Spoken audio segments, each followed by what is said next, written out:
Okay, Assalamualaikum warahmatullahi wabarakatuh. So, in this video, I will cover chapter 1, okay, subtopic 1.4, limits and infinity. So, first of all, you have to understand what is infinity. Okay, if the values of a variable x increase without bound, then we write as x approach positive infinity. And if the x variable decrease without bound, then we write that x is approach negative infinity. So the behavior of a function fx as s increases without bound or decreases without bound is sometimes called the end behavior of the function. So for example, limit x approach negative infinity for 1 over x is equal to 0. And limit x as x approach positive infinity for 1 over x, also we got a 0.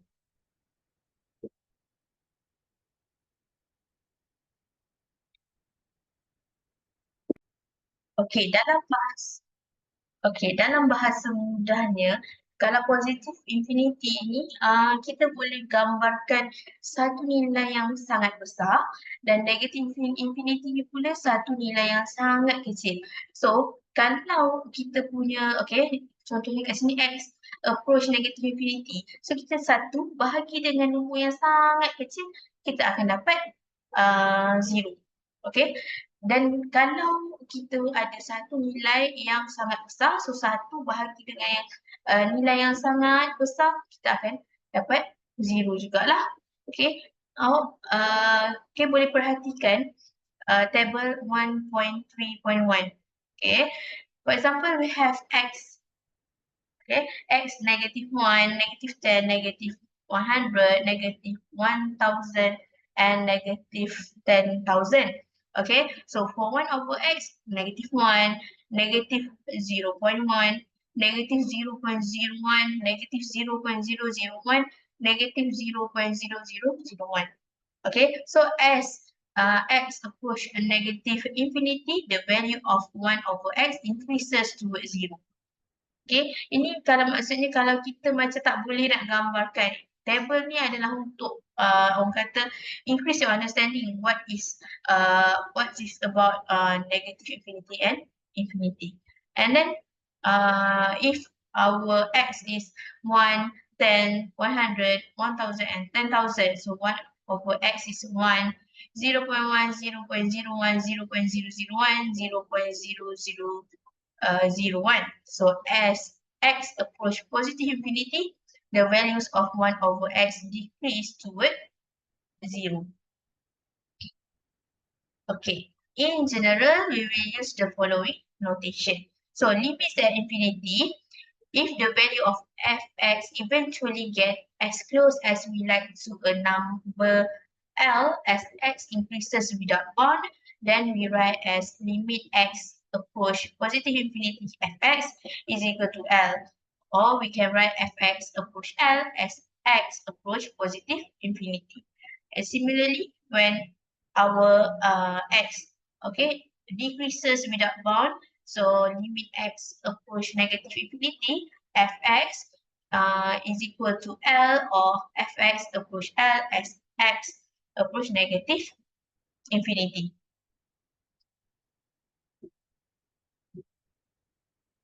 Okay, limits law for limits at infinity. Okay, it can be shown that the limit laws in theorem 1.2.2 carry over without change to limit at positive infinity and negative infinity. So moreover, it follows by the same argument used in section 1.2. Okay, this is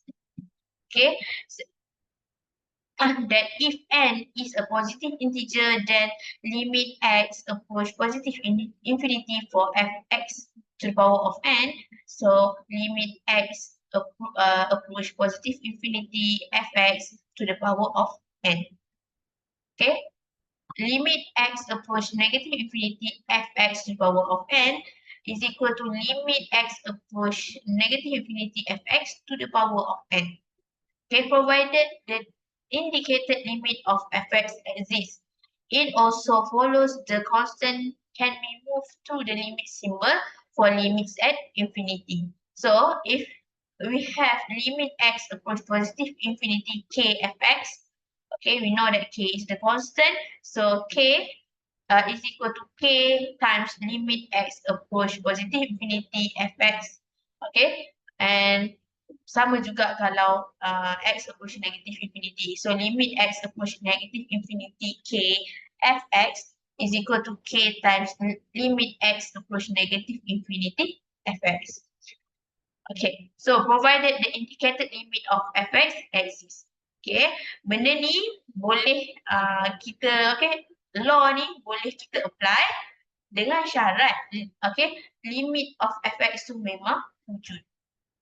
Okay, finally, if fx is equal to k is a constant function, then the value of f do not change as x approach infinity or x approach negative infinity. Okay, kalau ingat balik, teorem yang sebelum ni berkenaan kalau kita punya fx adalah k atau constant, kita akan dapat nilai tu juga walaupun kita punya limit tu approach 2 ke apa ke. Sama juga case-nya bila kita punya limit approach positive infinity dengan negative infinity. Kalau fx kita adalah constant, maka kita akan dapat nilai constant yang tersebut. Okay. So, example 2. If it follows from 1 to 5 and 6, if n is a positive integer, then okay, limit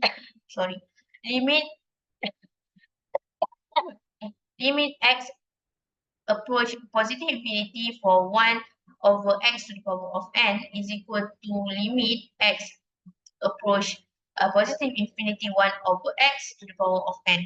So we got 0. Okay, cara yang sama untuk negative infinity juga. Okay, infinite limits at infinity. Okay, limits at infinity, like limits at a real number a. Okay, at a real number a can fail to exist for various reasons.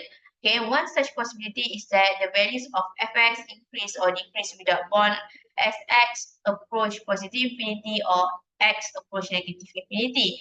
We will use the following notation to describe the situation. So, infinite limits at infinity, okay, if the value of fx increase without bound as x approach positive infinity and or as x approach negative infinity. So this is how we write the notation. So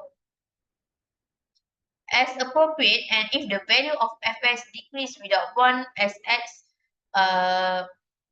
approach positive infinity or as x approach negative infinity, then we write limit x approach positive infinity fx is equal to negative infinity, or limit x approach negative infinity fx is equal to negative infinity as appropriate. Okay. Limits of x to the power of n as x to approach positive and negative infinity.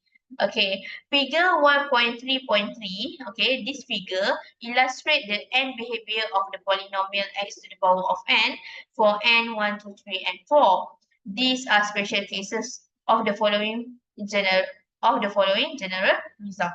So limit x approach positive infinity xn, okay, is equal to positive infinity, and limit of x approach negative infinity x to the power of n is equal to negative infinity n for 1, 3, 5, and positive infinity for n is equal to 2 for 6. Okay, odd and even. Okay, ada perbezaan di sini.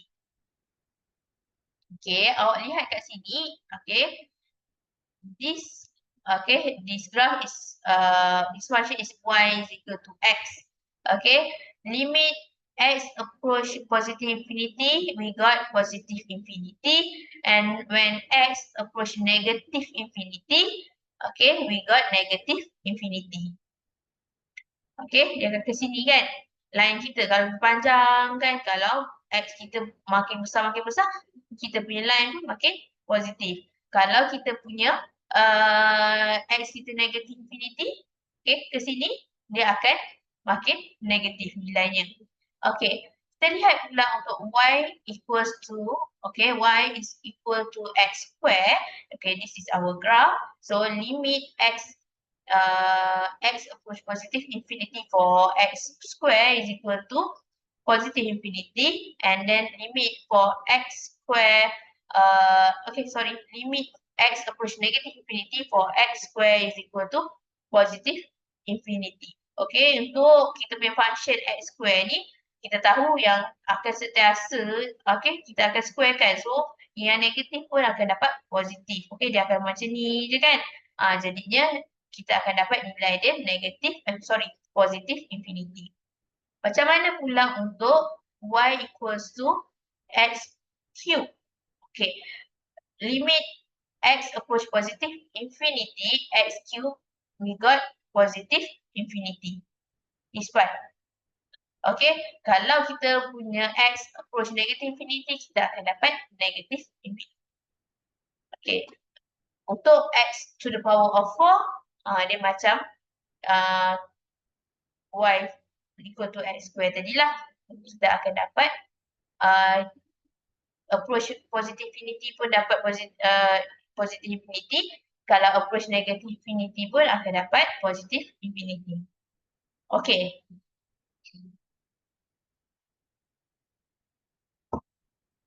Okay, multiplying X to the power of n by a positive real number does not affect limits, okay, 11 and 12, but multiplying by a negative real number reverses the sign.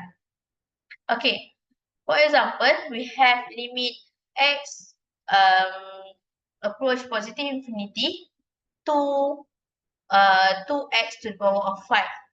Okay, so we got positive infinity. Okay, limit X to the approach positive infinity, negative 7 X to the power of 6, we got negative infinity. Okay, kalau awak lihat tadi, dia kata kalau kita punya n tu, X to the power of n, kita dapat kita punya power tu even number, sepatutnya dapat positive infinity. Tetapi, okay, awak nak lihat kan contoh soalan ni, dia ada darab dengan negative 7. So, dia jadi macam ni, negative 7 limit X to the power of positive infinity X to the power of 6. Okay, so dia jadi negative 7 times positive infinity. So, dapat negative infinity. Okay, sebab tu dia kata kalau multiply by a negative real number akan reverse the sign. Okay, limit X approach negative infinity to X to the power of 5. We got negative infinity. Okay, ni tak ada masalah lah. Sebab approach negative infinity, lepas tu dia punya n odd number. So, akan dapat negative infinity. Okay, so positif darab negatif tak ada masalah. 2 times limit X approach negative infinity X to the power of 5. So, 2 times negative infinity.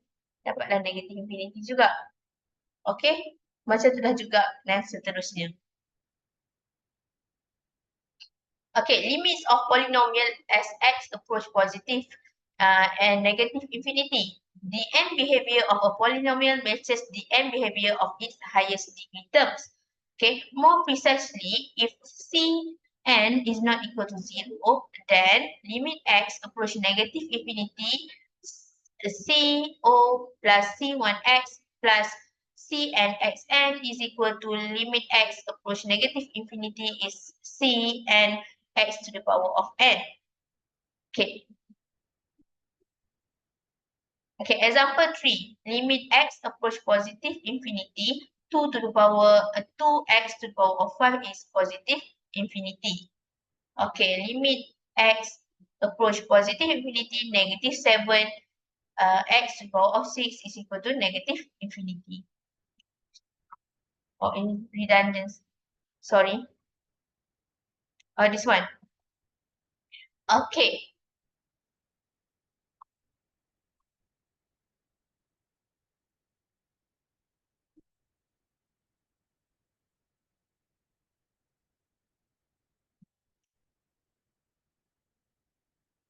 Okay, so this is our question. Okay, example.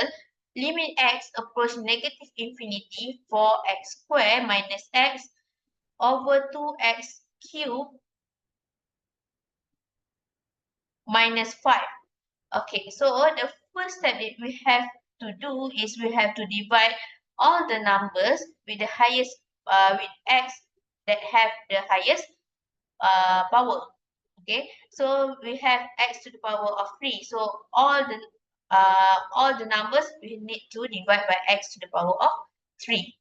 Okay, divide each term by x to the power of 3. So we have, and then kita kena masukkan limit tu atas dan bawah. So contohnya kat sini 4 divide by x minus 1 over x square over 2 minus 5x to the power of 3. 2 minus 5 to, over x to the power of 3. Okay, then masukkan limit untuk setiap satu. So 4 over x we have 0.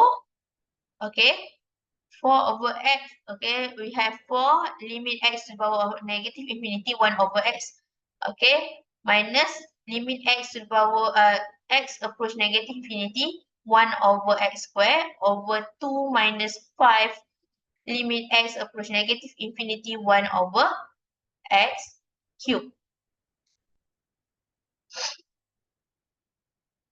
Okay, so kat sini 1 over x ni akan kita gantikan x dengan negative infinity. So akan dapat 0. So 4 times 0, we got 0. And then 1 over x square.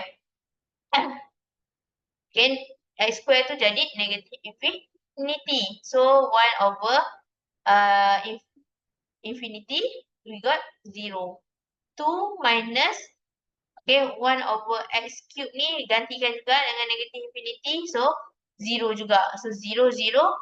0 minus 0 over 2 minus 0. So we got 0 right here. Okay. Divide each term in the numerator and denominator by the highest power of x that occur in the denominator, namely x to the power of 1 equals to x. So we obtain, okay, limit x approach positive infinity 5x to the power of 3 minus 2x square plus 1 over 1 minus 3x. Okay. So,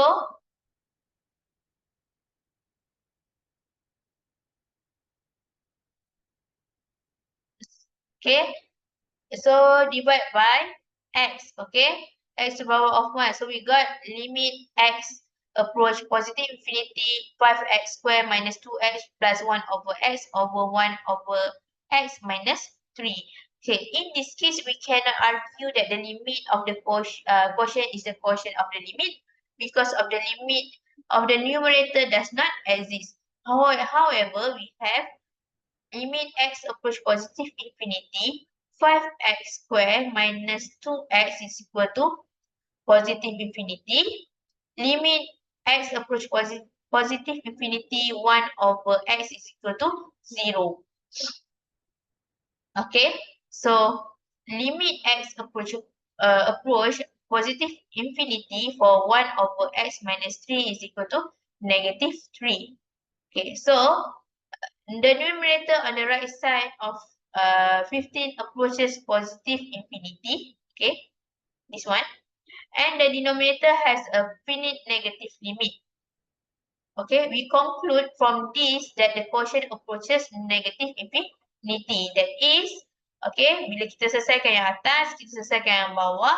So, yang atas dapat positive infinity, tetapi yang bawah kita dapat negative 3. So, positive infinity minus over negative 3, we got negative infinity.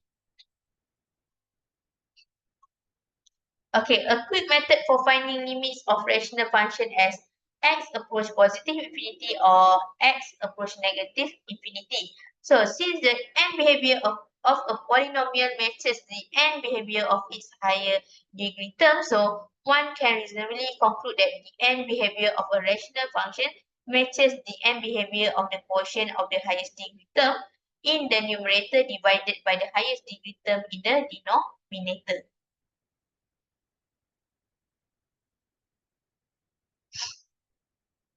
Okay, limits of rational function as x approach positive infinity and negative infinity. So one technique for determining the end behavior of a rational function is to divide each term in the numerator and denominator by the highest power of x that occur in the denominator, after which the limiting behavior can be determined using result that we have already established.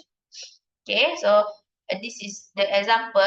We have x approach positive infinity for 3x plus 5 over 6x minus 8.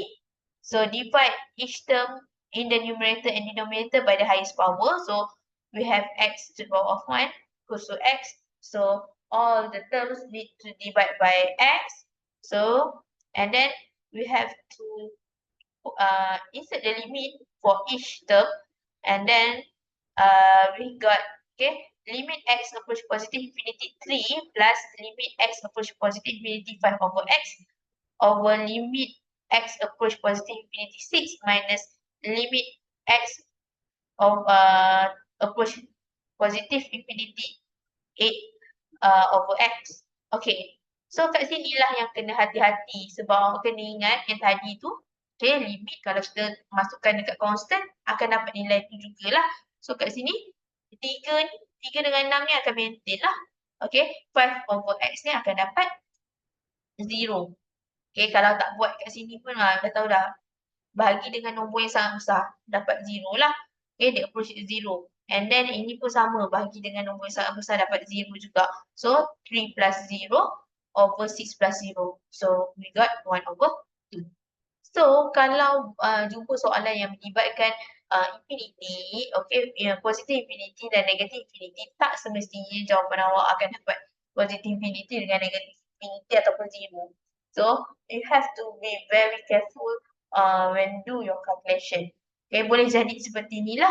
Okay, so bila benda yang melibatkan keadaan yang macam ini, awak kena pasti dulu highest power of the denominator, and then divide all the terms with the highest power, and then baru masukkan limit untuk setiap terms yang terlibat. Okay, baru boleh dapatkan nilai yang sebenar. Okay.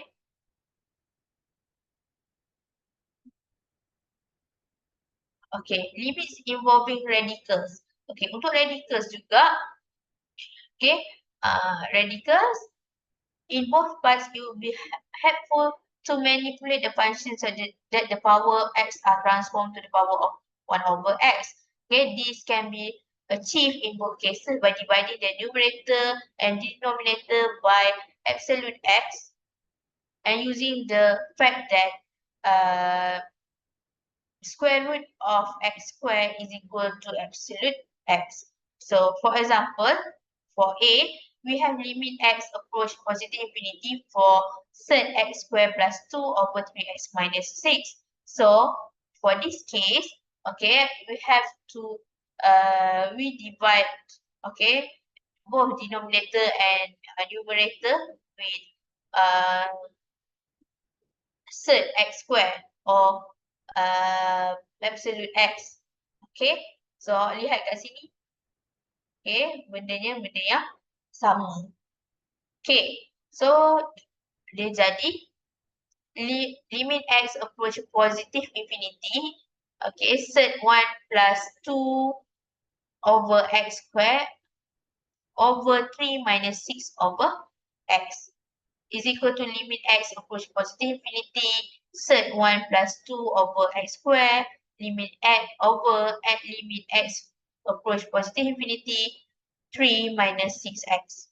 Okay, and then macam tadi jugalah kita selesaikan satu persatu dan dapat nilainya 1 over 3. Okay, ini untuk case yang melibatkan radical. Okay.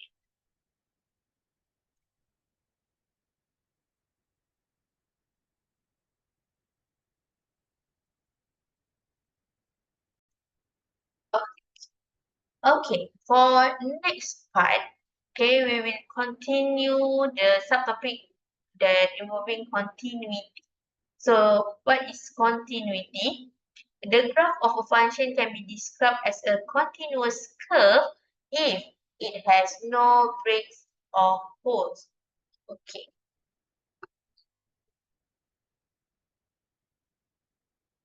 Okay. So if you can see figure 1.5.1,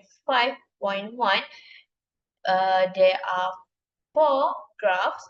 Okay, y is equal to fx. Okay, all the graphs show that y is equal to fx. Okay, but okay, for A, okay, at the C point, there is a hole. Okay, and for B, okay, at C, the point, okay, it touch here, but it does not continuous with the another part. Okay, sebab kita tahu kita punya bila kita cakap pasal limit ada from right and from the left side. Okay, and we can see that okay, this one it doesn't touch from the right and the left. Okay, maksudnya bila kita cari limit from right dengan left tu dia dapat nilai yang berbeza. Okay. For C, okay, dia memang tak touch langsung the C, the value at C. Okay, the graph tak touch langsung kat value C ni. And then, okay, and D juga, okay, value bila kita masukkan X kita sama dengan C, dapat nilai yang lain. Okay, yang ini dapat ada dua nilai lah, maksudnya nilai yang berbeza, tak sama juga. So, kita lihat apa yang sebenarnya yang dimaksudkan. Okay, the function of f is undefined at C. Nampak kat sini, figure 1.5.1a. Okay, function f is undefined at C. Okay, the limit of fx does not exist as x approaches C. Figure B and C. Okay, limit not exist as x approach C. And the value of the function and the value of the limit at C are different. Okay, this is for D. Okay, nilai fungsi dan nilai apabila kita masukkan limit at C adalah berbeza. Okay, so itu adalah sedikit sebanyak kata apa itu continuity. So 1.6 is continuity at a point. Okay, definition of a function f is said to be continuous. Okay, this is the what is continuity at a point. A function is said to be continuous at x is equal to c provided the following are satisfied. Okay, one, fc is defined. Okay, the function fc is defined, and then limit x approach a c fx exists, and the third one is limit x approach c fx is equal to fc. Maksudnya, okay, continuity at a point ni fc tu wujud, fx tu pun wujud, dan yang penting fc dan limit x approach a c adalah equal. Okay, dapat value yang sama. Okay. Okay, if one or more of the condition of this definition fails to hold, then f has a discontinuity at x is equal to c. Okay.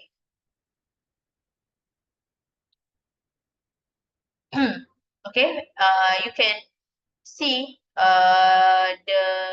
this situation for all graphs in 1.5.1. Okay, figure 1.5.1a is not defined as C. Okay, so violating the first condition of the definition. Okay, sepatutnya kalau nak continuous dekat continuity tu dekat point C tu mesti define. Figure 1.5.1b, the one-sided limit of fx as x approaches C both exist but are not equal. Macam saya cakap tadi lah, dia limit tu dah exist, tetapi daripada kanan dan kiri tidak tidak sama. So limit x approach c, fx does not exist and violates the second condition of definition. So we can say that 1.5 1.b is jump discontinuity. Kita panggil keadaan ini sebagai jump discontinuity. Okay, figure 1.5.1c, the one-sided limits of fx as x approaches c are infinite. So limit x approaches c, fx does not exist and violates the second condition.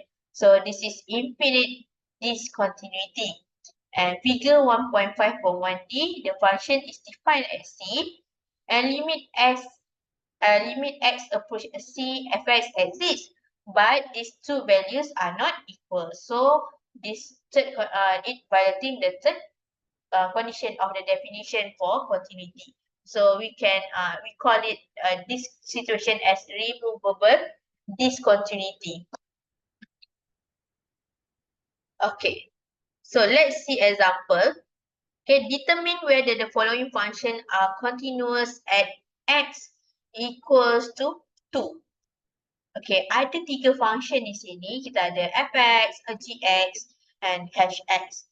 Okay, you can see that fx is equal to x squared minus 4 over x minus 2.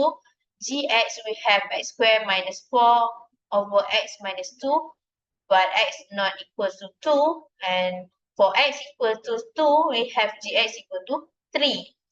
Okay, x squared minus for hx, x squared minus 4, x minus 2, so x not equal to, for x not equal to 2, and then x equals to 2 is equal to 4. Okay, determine whether the limits of the function as x approaches 2 is same as the function at x is equal to 2.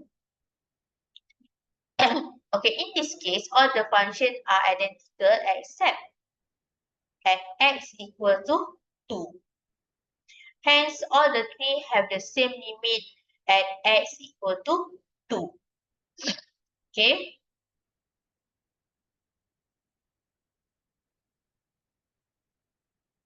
Okay, bila kita masukkan limit, okay, masukkan limit x approach 2, so limit untuk setiap satu, kita dapat kita masukkan dekat x square minus 4 over x minus 2. So we got limit x approach 2 for x plus 2 is equal to 4 untuk ketiga-tiganya. Okay. Okay, sebab apa? Limit ni dia bukannya exactly that that value. Dia approach sahaja. Okay, so the function f is undefined at x equal to 2. Hence, it's not continuous at x equals to 2. The function g is defined at x equals to 2. But its value not same as x equal to 2. Therefore, g is not continuous at x equal to 2. Okay, what about function h? Okay, so saya tinggalkan soalan di sini. Kita akan bincang this part in our next class. Okay, what about function h? Adakah function h juga not continuous ataupun function h continuous? So, awak kena lihat bila kita masukkan limit untuk h dapat berapa. Bila x tu dekat point x equal to 2, dapat nilainya berapa. Jika yang limit tu, limit dengan pointnya dapat equal value, then kita akan katakan that function are continuous.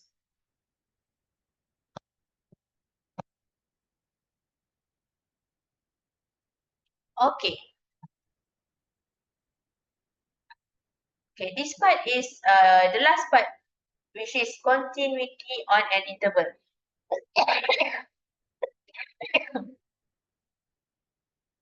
Okay, continuity on an interval. So, if a function is continuous at each number in an open interval, a, b, then we say f is continuous on open interval a, b. Okay, if a function is continuous at negative infinity and positive infinity, then we say that f is continuous everywhere. Okay, let's see figure 1.5.4. Okay, figure 1.5.4 is continuous at the right endpoint AB because limit x approach B, okay, okay, from the from the left side of B is fx is equal to fb, but it is not continuous at the left endpoint because limit x approach okay, from the right side A, okay, fx is not equal to fa. Tengok kat sini, okay, fa is not equal to okay, bila kita masukkan limit apa tu namanya, limit kita approach A, kita tak dapat FA. Okay, so let's see the definition. Okay, a function f is said to be continuous on a closed interval AB if the following are satisfied. So f is continuous on open interval AB, f is continuous from the right at A, and f is continuous from the left at B.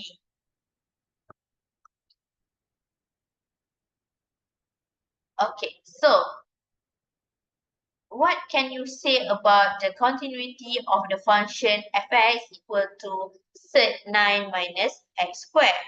Okay, so because the natural domain of this function is the closed interval negative 3, 3, we will need to investigate the continuity of f on the open interval negative 3, 3 and at the two endpoints.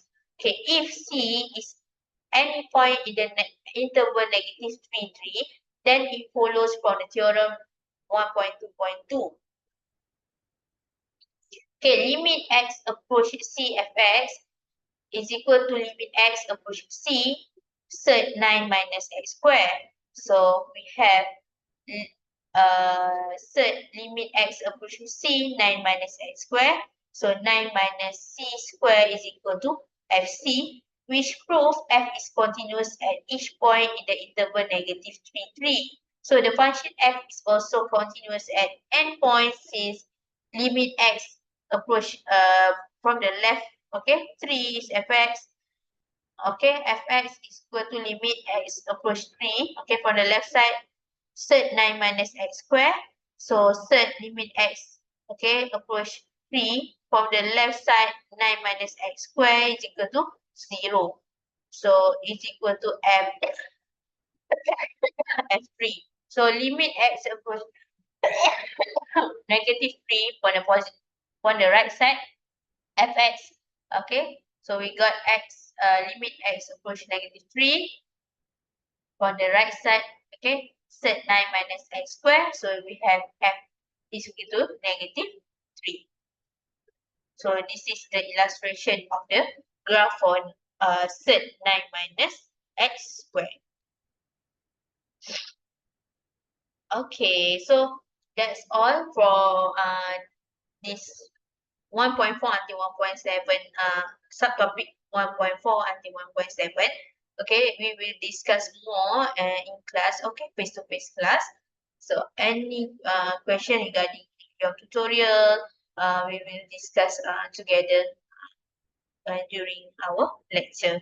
Okay, so during our lecture and tutorial next week. Okay, so thank you. Have a good day. Bye.